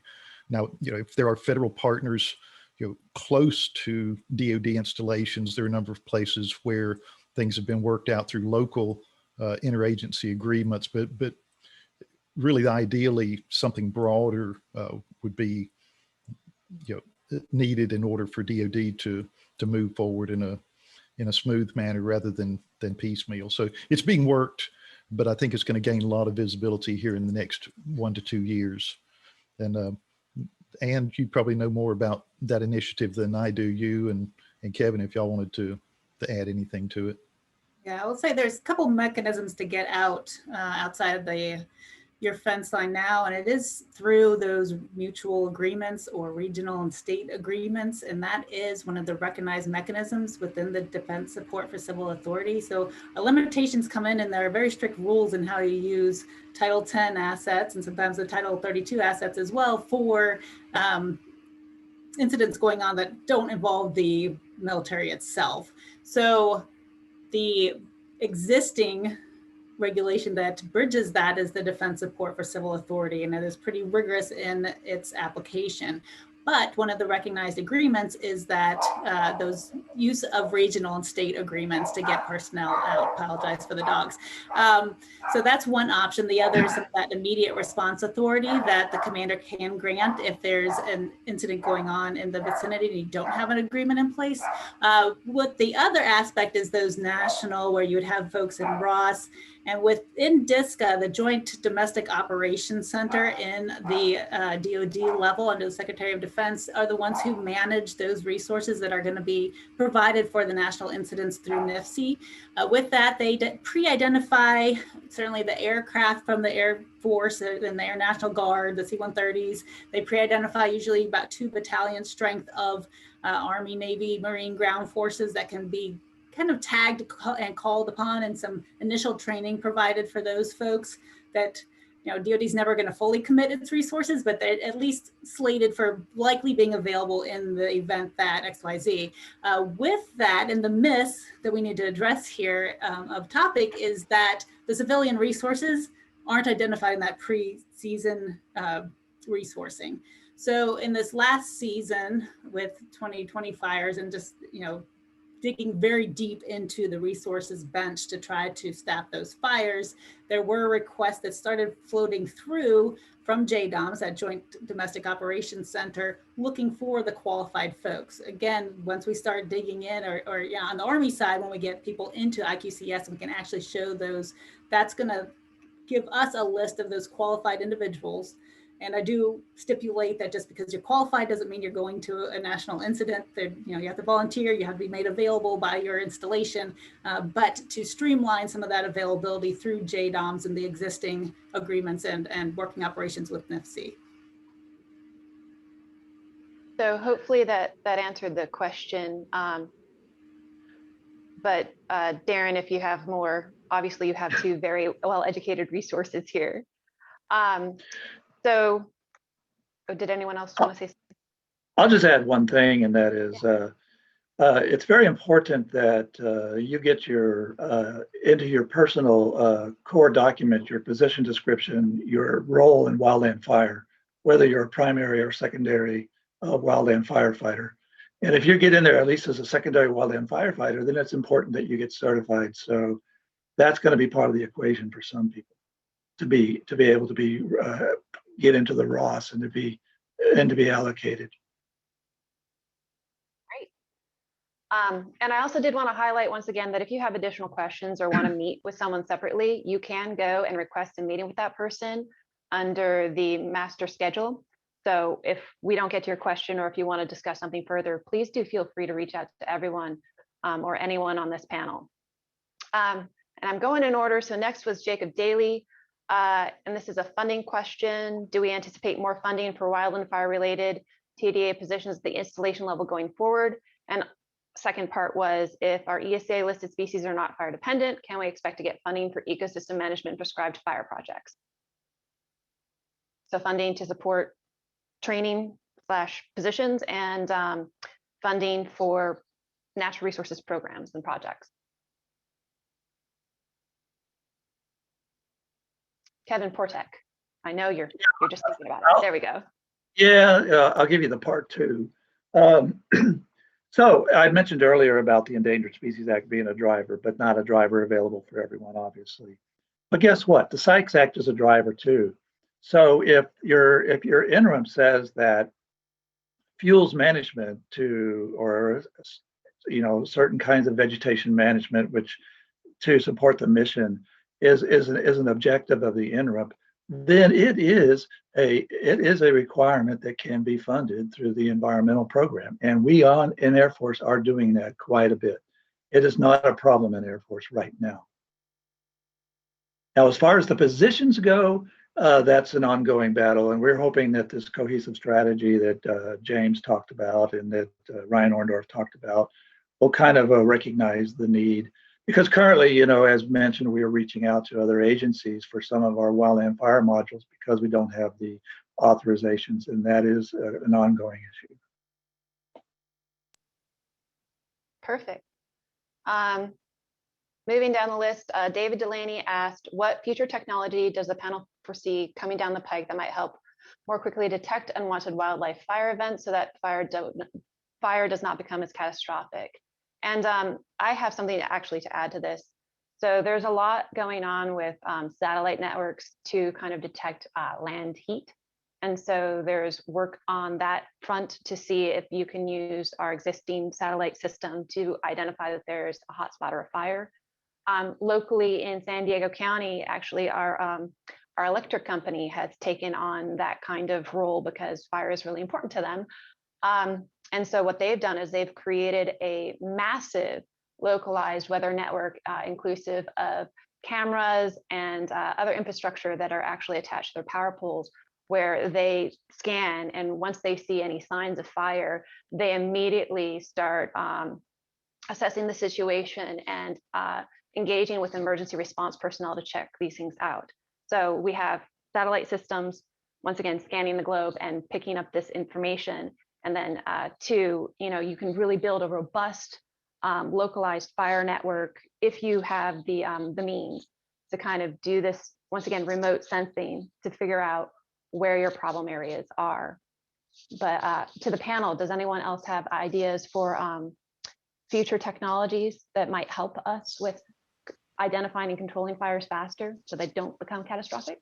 Yeah, I would just add that I actually just got contacted about 3 weeks ago regarding some of the military capabilities that are being declassified, and they're investigating use for civilian applications, including really high resolution infrared and other satellite imagery that could be used specifically for wildfire detection. So that's in the works. There's also I know one of the labs in California, my name escapes me, but are sponsoring these Wi-Fi workshops where they are looking at the use of artificial intelligence for not as much detection, but for better predictions, tying these in with physics-based models for better fire behavior modeling, as well as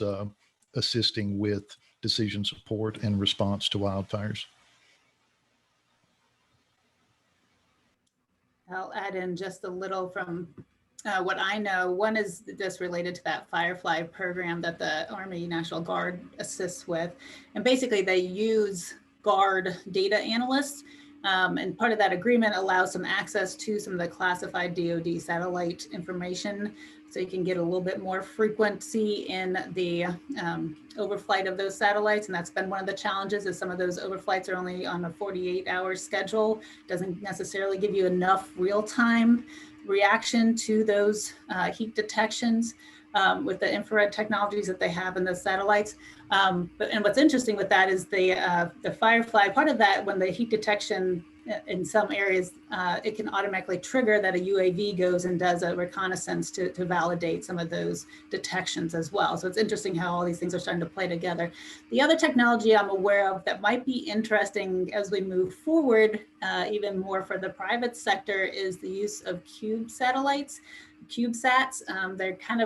They're satellites that are about more the size of a shoebox, and they run about $6,000 a piece. And so it might become more of a private sector endeavor to have a fleet of these CubeSats. And I know there is a scientist at NASA working at outfitting CubeSats with the MODIS capabilities of that infrared detection.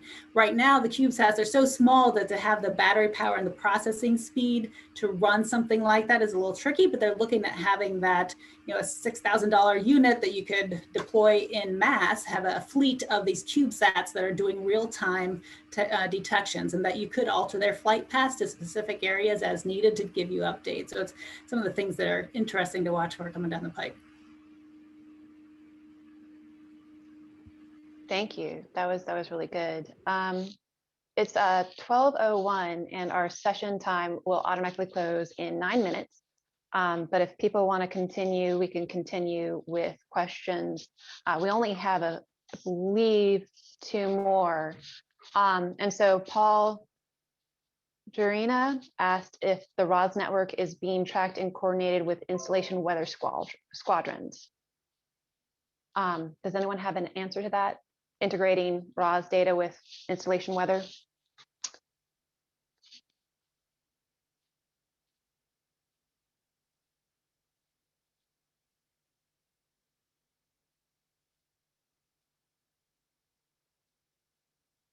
Robbie Swafford, I'm looking at you. So we know the data is readily accessible, right? Would it just be a mechanism of tying that weather data in? It would be, the reason I was quiet is it would be something more on your end. Fair. So, I mean, we have the ability to give it to anybody. No different than when we give it to WRCC, we give it to WIMS, which is a Forest Service program that looks at state of the weather, and Meso-West, and we also sent up to Alaska for the Alaska Fire Service. But it's government data, which means taxpayers pay for it. It's free.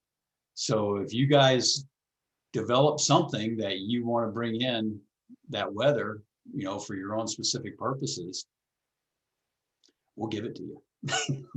Yeah, I was going to say, what people might not realize is that when the data gets transmitted up and back to the satellite and back, there's a large process that it goes through to basically take that information, structure it, and provide it. So you can get unfiltered data, you can get filtered data, and Lisa could maybe speak a little bit more to this because she's played around with it. But the data that you get can always be manipulated, packaged. You just have to understand what you want and how you want reported. So hypothetically, you could even write your own program or your own script to take certain pieces of information and provide it to your squadron. It just depends on what your technology is and really what you're looking for.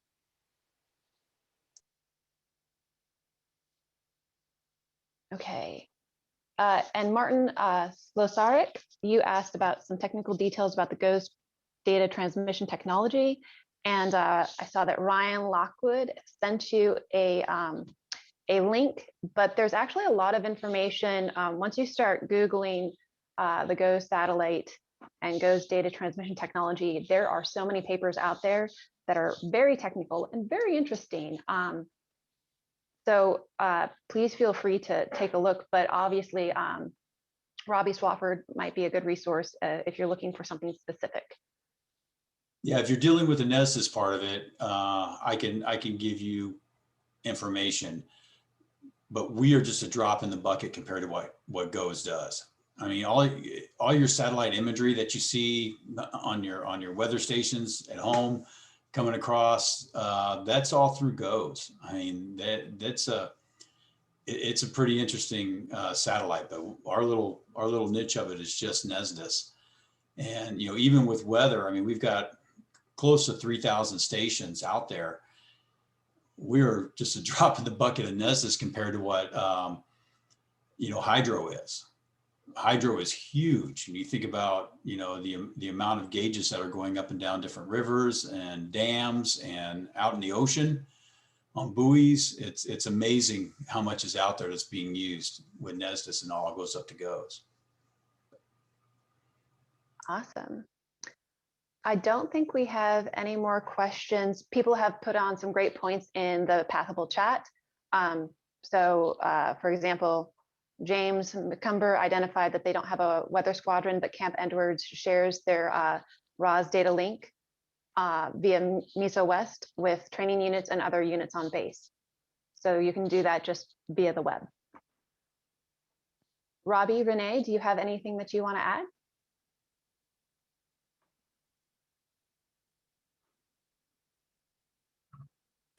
Nothing to add. I've definitely learned during the session, so appreciate all the comments and interaction. Yeah, just thank Robbie, you so much. Robbie, Renee, you want to play us out? Dave McNaughton didn't say he would sing for us, but maybe one of you want to.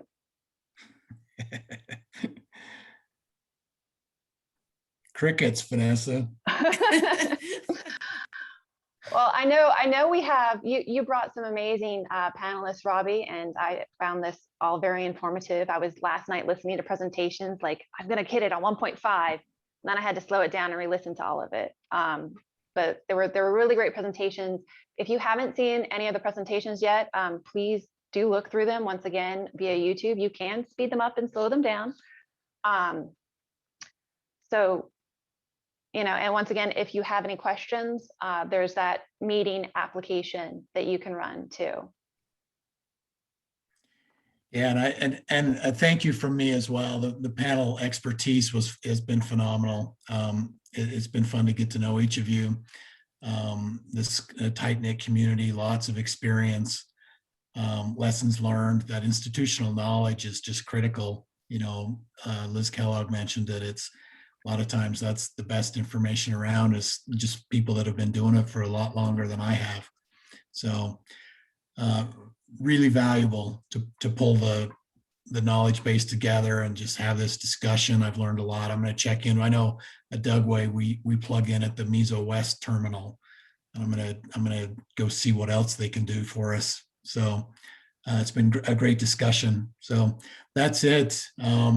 Appreciate everybody's time. I think the participant count got up close to 200 people at one point. So that's neat to see that many people. Great. Well, thank you everyone, and have a great rest of your Thursday.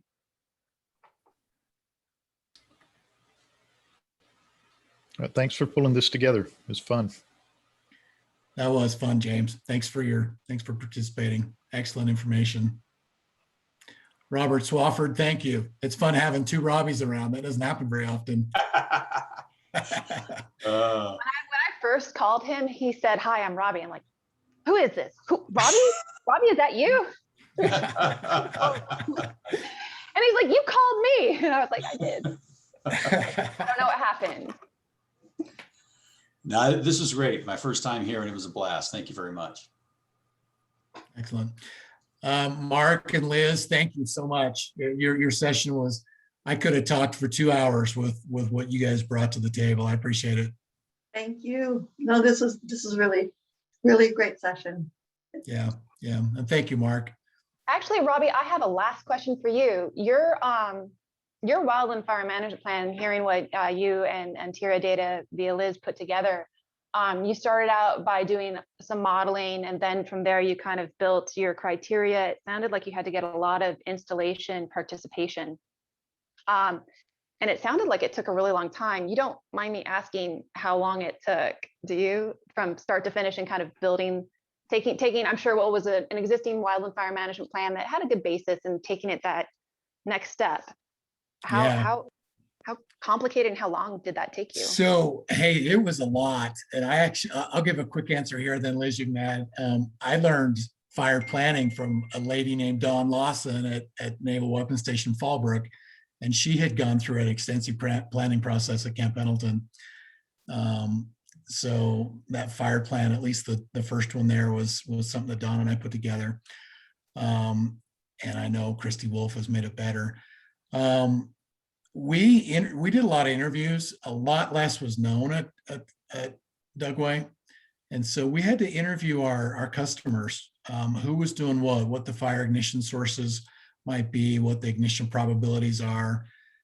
So we started with a lot less in Utah, but it was a couple of years of interviews and, preparation of that initial material. Okay. Yeah, I would say that it probably took 2 years to get the plan in place. It took at least another year to get signatures. I would say the briefing, the organizational buy-in, that was all Robbie's investment, both before, we were brought on to actually develop the plan. But going through that whole org chart and getting buy-in from them and deciding on the funding, who's going to pay for what. I mean, these budgets are far beyond natural resources budgets. That's it. Right, because you have that green stripping plan that a lot of people in the Great Basin use. You have weather stations, you have control efforts, you have a lot. Yeah.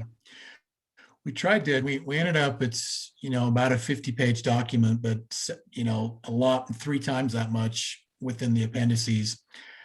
And everybody sort of, and a lot of the people that attended, I was going down through the list there. The most challenging thing I do as a natural resources manager running a program is, you've got your in-rump, and a lot of those process and procedures that's pretty well defined.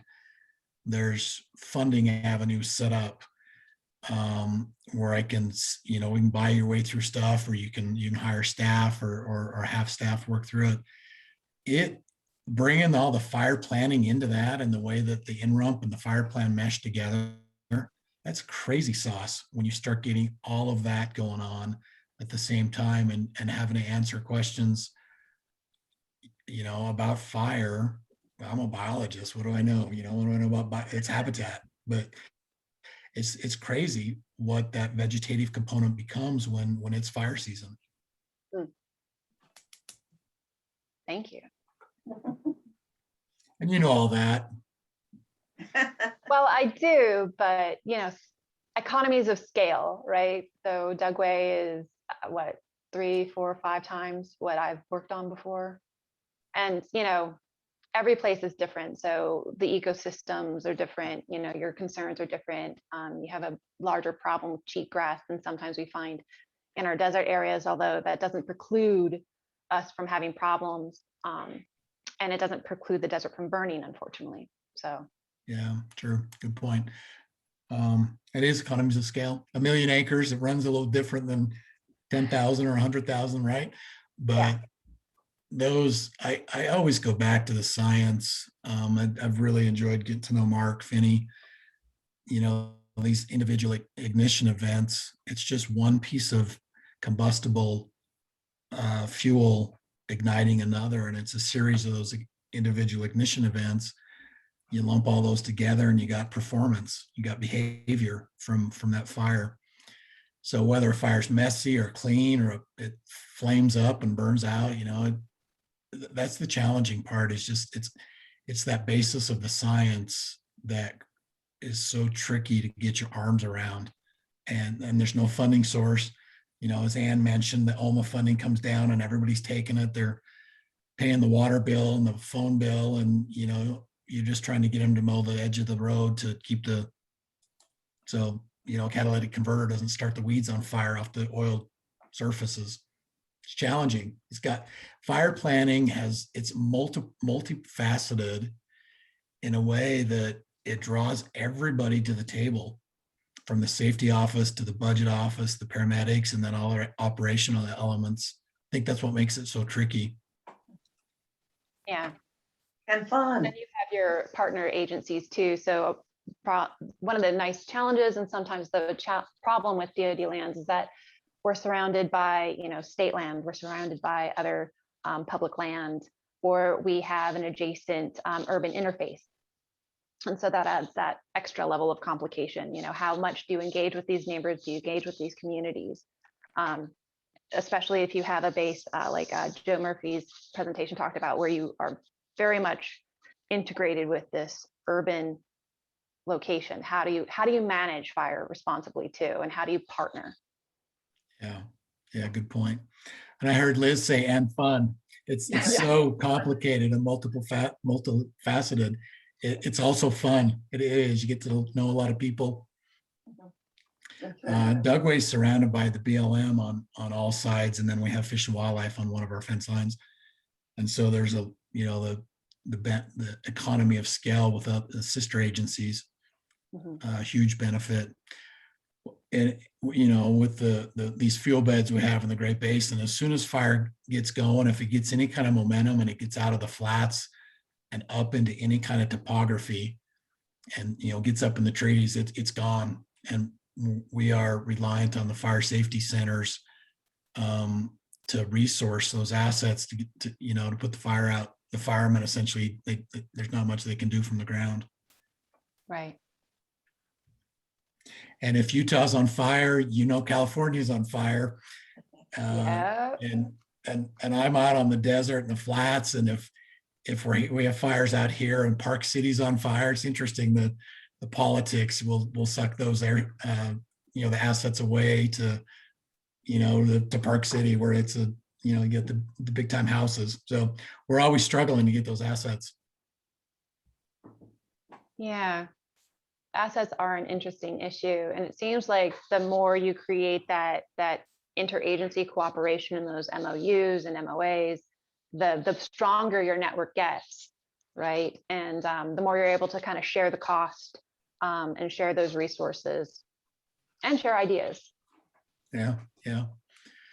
And I just add what I've seen, Kevin Portek put a lot of the basis in place with the Air Force, and they've kind of led the way for a long time. And I've watched the Army ramp up their program as that program's matured, and Anne's added all the stuff she's got going. So it's come a long way from what it was even 10 years ago. And the couple of Navy bases, as where you work, Vanessa, where they have fire, just getting the maturity into these programs, that's tricky. It's exciting to see where this is going to go with the standards that are going to be applied, and the changes to the position descriptions, and just everything that we've talked about. There's a lot that's going to happen in the next decade. Well, and there's an increasing need. NMFWA seems to have these themes that people have been talking about climate change and, increasing resiliency, and looking at all of these threatening factors that could harm our T&E species, about looking at what T&E species might become more at risk. And, wildland fire fits into that really well. And if we have our deserts burning, we had 2 ignitions at China Lake. One was caused by training, one was caused via natural causes. China Lake's not supposed to burn. It truly is a desert, but it burnt, and it burnt substantive acreage. So, it's just a matter of time, and the sooner we prepare, and, I'm really excited about the DoD plan, the better off we'll be, the stronger we'll be. Yeah, I agree. And that those fires, you get the fire frequencies, and weeds follow those and invasive. The return intervals change. Yeah. You lose your sagebrush in the Great Basin. We lose our sagebrush in California. There it is. It's a mess. So. Yeah. But we're on All it. right. Renee, thank you. You did wonderful with creating that framework. So appreciate it. Thanks, everybody. All right. See everybody. Bye. It was a great session, guys. Thanks so much. Thanks, Ann. See ya. Yeah, thank you all for all your work, and you have a good one. You too. Thank you.